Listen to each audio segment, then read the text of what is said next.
आज धान मंडी जो खोलाई से कोऑपरेटिव सोसाइटी आज विजु जनता दल जो लोक आज सभापति अच्छा डायरेक्टर अच्छा से सुचिंतित भाव सरकार को चक्रांत करके किभली भाव जो मोहन माझी बीजेपी सरकार 3100 टंका धान क्विंटाल दौरान 48 घंटा भितर चाषी तार प्राप्य पाउची 900 टंका दि जाती ईर्षान्वित होगी भयभीत होगी आज मंडी रे जो कोऑपरेटिव सोसाइटी प्रेसिडेंट बीजेडी से माने षड्यंत्र करके सरकार को अपदस्थ करने बदनाम करने विभिन्न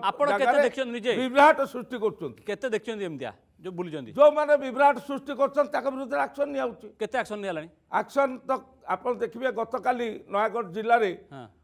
जड़े सेक्रेटरी पूरा सस्पेंड कराई 10 जन को शो नोटिस मगाई एवं मिलर्स मान जो विभ्राट होची एक्शन होची केंद्रा